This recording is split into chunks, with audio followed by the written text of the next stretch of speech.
Olá, pessoal, boa tarde, tudo bem? Gente, no módulo 89 e 90, nós vamos falar um pouco da semelhança ortográfica, tá? Às vezes usamos palavras que nós achamos que vai dar o mesmo sentido, né, na consequência e na coesão de uma oração, mas nem sempre isso acontece, tá? Depende muito da maneira em que nós a colocamos, ok? Então, é isso que nós vamos rever aqui nesse módulo. A semelhança ortográfica entre algumas palavras e expressões pode causar confusão sobre um texto e um contexto na hora de usá-las. É comum ocorrer isso em relação a algumas conjunções que você estudou no capítulo anterior.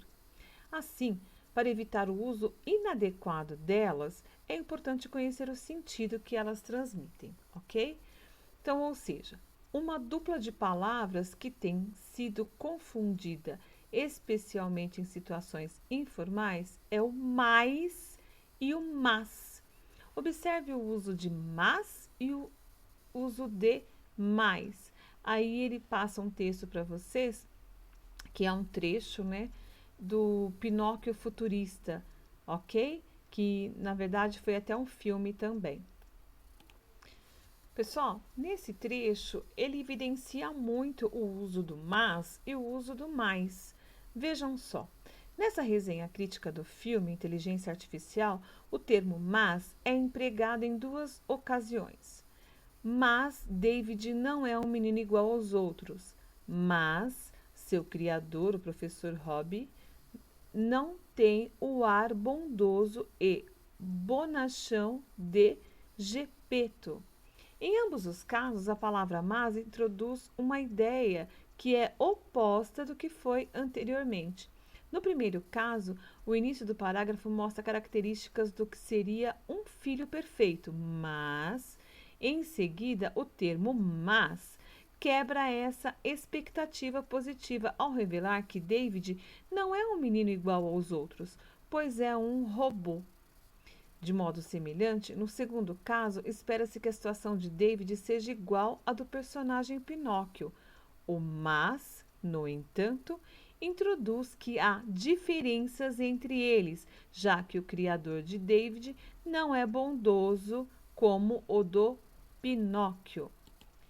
Aí nós temos aqui. O uso de mais seria inadequado nos dois casos, porque esse termo tem em geral sentido de aumento de intensidade, funcionando como oposto de menos. Observe mais detalhadamente a diferença entre mas e mais. Mas, seu uso mais comum é como uma conjunção que indica ideia de oposição ou contraste. Para verificar seu uso nesse sentido, é adequado substituí-lo por um termo equivalente, ou seja, por outras conjunções adversativas. Porém, contudo, entretanto e todavia. Temos um exemplo. Gostaria de ir ao cinema com os amigos, mas tinha de estudar para a prova. Gostaria de ir ao cinema com os amigos, entretanto, tinha de estudar para a prova. No segundo exemplo, não há alteração de sentido com a troca de mas, por entretanto, mantendo-se a ideia de contraste em relação ao que foi dito. Agora, falando do mais. Geralmente é empregado como um advérbio ou pronome indefinido, para indicar maior quantidade ou intensidade. Vejam bem o exemplo abaixo. O filme obteve mais reconhecimento do que merecia.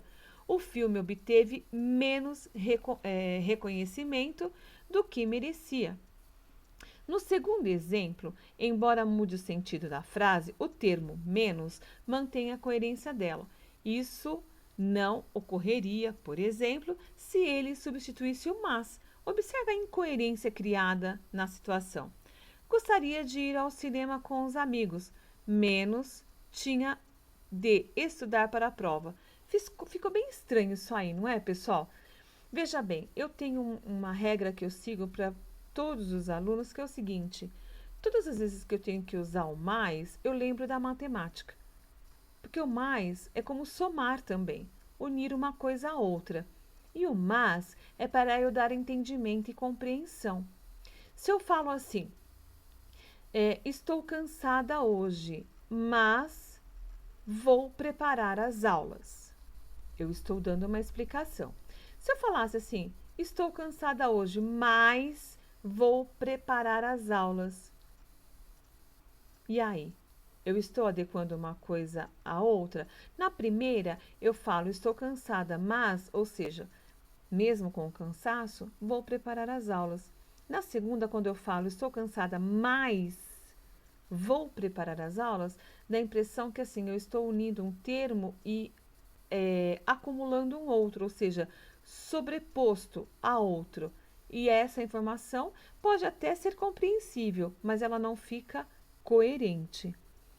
Agora, nós temos o afim separado e temos o afim junto. Olha, afim versus afim, que também confunde muito, tá, pessoal?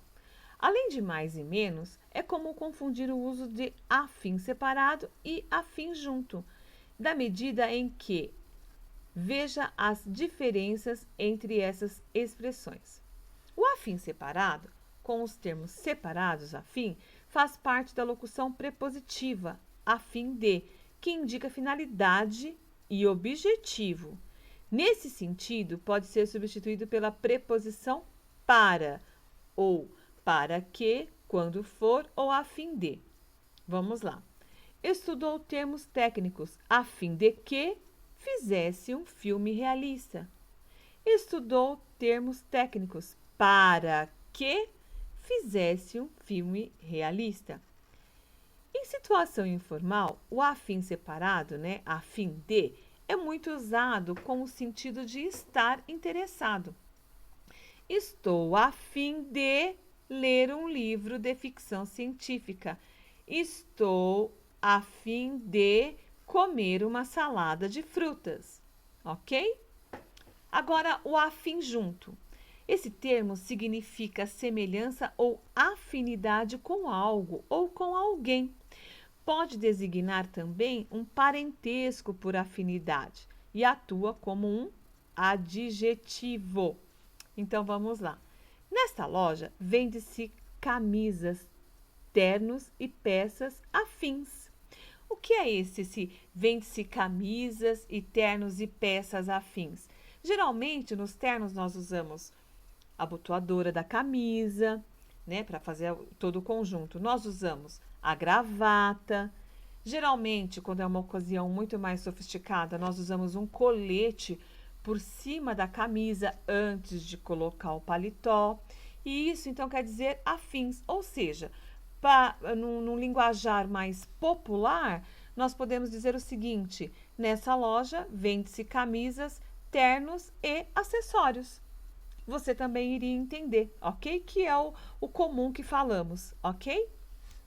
Na medida em que, olha só, versus à medida em que, olha a crase aparecendo novamente em nossas vidas. Então vamos lá. Na medida em que é uma locução conjuntiva que indica relação e causa entre duas orações. Vamos vê-las. Não conseguiram terminar o projeto na medida em que houve falha do experimento. Tá? Ele está explicando. Se ele colocasse assim, ó, não conseguiram terminar o projeto. Por quê? Aí você podia falar, porque houve falha no experimento. Mas alguém está, vamos supor, mandando um e-mail, deixando um relatório que o projeto não foi finalizado. Então a pessoa está sendo muito formal. E ela diz, não conseguiram terminar o projeto hoje na medida em que houve falha no experimento, ok? Agora, à medida que, e o a é craseado. É uma locução conjuntiva que exprime ideia de proporção.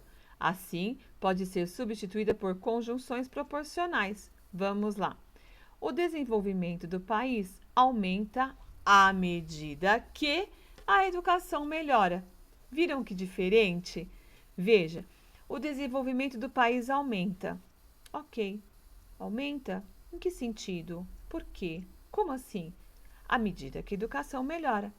Ok, meus lindos? Então, veja bem, e nós temos o quê? Uma palavra feminina para que nós possamos usar a crase. Pessoal, O exercício dessa lição eu deixo na outra aula no vídeo. Beijos!